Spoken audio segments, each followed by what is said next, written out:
Puccinia का जो life cycle होता है, पक्सीनिया ग्रामिनीज जो स्टेम रस्ट ऑफ व्हीट करती है, आपको पता है ये black stem rust of wheat करती है ये। Black stem rust of wheat. ठीक है। तो ये जो रस्ट लाइक स्पोर बनाती है, जैसे आपका जब जंग लग जाता है लोहे पे तो एक रस्ट कलर का अपीयरेंस हमें दिखाई देता है लोहे के ऊपर, सेम वैसे ही व्हीट प्लांट के ऊपर भी रस्ट लाइक स्ट्रक्चर प्रोड्यूस होता है। तो ये फंजाई अपने लाइफ साइकिल में 5 तरह के स्पोर प्रोड्यूस करते हैं, जैसे आप देख सकते हो। हिट्रोसिस फंजाई इसलिए कहते हैं इसको हम क्योंकि it has two host, wheat and barberry plant, and macrocyclic fungi इसको हम इसलिए बोलते हैं क्योंकि इसमें 5 तरह के स्पोर बनते हैं लाइफ साइकिल में। तो उसके बाद अगर आप ध्यान से देखें इसको,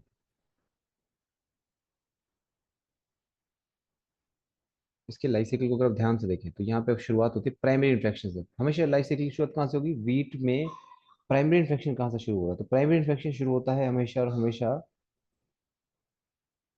आपके एसियोस्पोर से। तो एसियोस्पोर प्राइमरी इन्फेक्शन करते हैं, ये आते हैं कहाँ से? बारबेरी प्लांट से आते हैं, पहाड़ों से उड़कर आते हैं ये spore, aeciospore. Then after that ये एसियोस्पोर कन्वर्ट हो जाते हैं डायरोडोस्पोर के अंदर, वीट के अंदर ही, लीफ और स्टेम के अंदर। फिर ये यूरोडोस्पोर दूसरे वीट हेल्दी प्लांट को इन्फेक्ट करता है। फिर उसके बाद टीलियोस्पोर बनते हैं। टीलियोस्पोर भी डाइकैरोटिक होते हैं और उनके अंदर जो न्यूक्लियस है फ्यूज करके क्या बनाएंगे? जाइगोट, और उनमें फिर मियोसिस होगी, फिर बेसिडोस्पोर बनेंगे।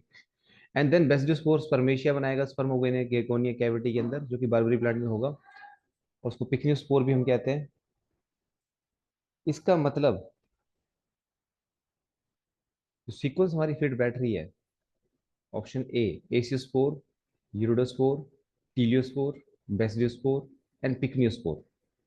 तो what will be the answer of this question? Option ए।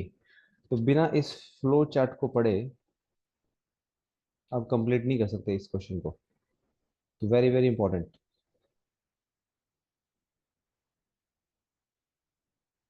पहली बात तो ये। देन उसके बाद अगर आप आगे बढ़े तो एक और क्वेश्चन भी हम आपसे शेयर करना चाहते हैं पक्सीनिया के रिगार्डिंग। एक तो देखो, जैसे अपने लाइफ साइकिल्स का पढ़ाई है कि विच ऑफ द फॉलोइंग, या which of the following spore of puccinia cause primary infection, primary infection in wheat plant, primary infection in wheat plant. तो what will be the answer of this question? जैसे अगर आप देखो, एक तो आएगा यूरिडोस्पोर, फिर बी आपका आएगा बेसिडियोस्पोर, सी ऑप्शन आपको दिया गया है ट्यूटोस्पोर, डी ऑप्शन आपको दिया गया है एसियोस्पोर। तो वंस अगेन हमारे लिए जो फ्लो चार्ट हमने बनाया था ये बहुत काम आने वाला है। इसकी अहमियत सबसे ज्यादा है, तो इसमें सब कुछ लिखा है हमने। प्राइमरी इन्फेक्शन करता है एसियोस्पोर हमेशा वीट के अंदर, और सेकेंडरी इन्फेक्शन कौन करता है? यूरिडोस्पोर। ठीक है। वो एक वीट प्लांट दूसरे वीट प्लांट को इन्फेक्ट करता है यूरोडोस्पोर के थ्रू, और यूरोडोस्पोर से पहले प्राइमरी इन्फेक्शन कौन करता है? एसियो। अगर आपसे सेकेंडरी इन्फेक्शन पूछा होता तो यूरोडोस्पोर आंसर आता, बट आपसे पूछा गया है प्राइमरी इन्फेक्शन। तो प्राइमरी इन्फेक्शन कौन करता है? साफ दिख रहा है आपको यहाँ पे आंसर, एसियोस्पोर। क्लियर? फिर क्वेश्चन नंबर 3 भी कुछ ऐसा ही है, असर्शन रीजन टाइप के क्वेश्चन भी हमें करने चाहिए सोल्व, जैसे कि puccinia can infect, it can infect wheat only if barbaris, barberry plant का जो साइंटिफिक नेम है बच्चों वो ये है, berberis vulgaris, in growing near wheat।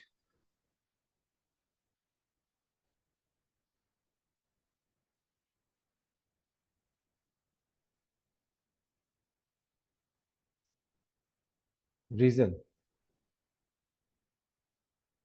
Black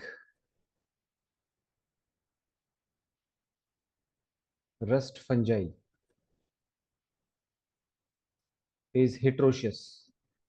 अब देखो ये क्या बोल रहा है, देखो ये वर्ड देखिए आप, ये वर्ड बड़े ही जबरदस्त हैं जो इसने यूज किए यहाँ पे। पहली बात तो पक्सीनिया को, वीट को इन्फेक्ट करता है, वो तभी इन्फेक्ट कर पाएगा वीट को जब वो बर्बरी वल्गैरिस प्लांट को भी इन्फेक्ट करेगा। क्योंकि बर्बरी वल्गैरिस को वो सेकेंडरी होस्ट की तरह इस्तेमाल करता है, और ताकि वो वीट को इन्फेक्ट कर सके। वो आपने पढ़ा ना लाइफ साइकिल में, क्योंकि बर्बरी वल्गैरिस प्लांट के अंदर, बर्बरी प्लांट के अंदर जो पहाड़ों के उसके पास होता है, तो वो उसके अंदर अपना एसियोस्पोर बनाता है, और एसियोस्पोर फिर हवा के जरिए वीट प्लांट को इन्फेक्ट करता है, प्राइमरी इन्फेक्शन कॉज करता है। तो मतलब वो क्यों करता है, क्योंकि आपने अभी पढ़ा था कि इस फंजाई को अपना लाइफ साइकिल कंप्लीट करने के लिए दो होस्ट चाहिए। प्राइमरी होस्ट है वीट और सेकेंडरी होस्ट है आपका बर्बरी प्लांट। तो यही तो रीजन दे रहा है आपको, देखो ब्लैक रस्ट फंजाई इज हेट्रोशियस। तो क्यों उसको बारबेरिस प्लांट चाहिए वीट को इन्फेक्ट करने के लिए, बिकॉज दिस फंजाई इज हेट्रोशियस। इस फंजाई को अपना लाइफ साइकिल पूरा करने के लिए दो होस्ट चाहिए, अकेले वीट में ये अपना लाइफ साइकिल पूरा नहीं कर पाएगी। क्लियर? तो ये बात आपको समझनी पड़ेगी। और एक बात मैं आपको और बता दूं, तो इसका आंसर क्या आएगा, ऑप्शन ए, ये क्लियरली इसको एक्सप्लेन कर रहा है। जैसे कि हम बार बार इस वो उसको पढ़ रहे हैं, रस्ट फंजाई, रस्ट फंजाई, इसको हम रस्ट रस्ट डिसीज बोलते हैं वीट का। तो रस्ट किस कलर का होता है, आपने देखा होगा रेड ऑरेंज कलर का स्पोर होता है। तो ये पांच तरह के स्पोर है, इसमें से वो कौन सा स्पोर है जो कि ब्राउन रस्ट की तरह, जैसे लोहे पे जंग लग जाता है जब, तो उसके ऊपर ब्राउन रस्ट जम जाती है, तो कौन सा ऐसा स्पोर है जो ब्राउन रस्ट की तरह या ऑरेंज। यूरिडोस्पोर वो स्पोर होता है जो कि जिसकी अपीयरेंस ऑरेंज और रेड कलर की होती है, रेड कलर का स्पोर है। इसी की वजह से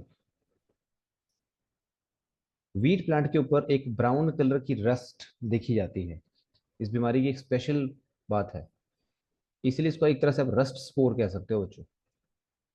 ये भी याद रखना आप, यूरिडोस्पोर ही वो स्पोर है जिसकी वजह से ये रस्ट टाइप दिखाई देता है। होगी बात clear? So these are the three top questions regarding Puccinia जो मैंने आपको करवाने थे। ठीक है।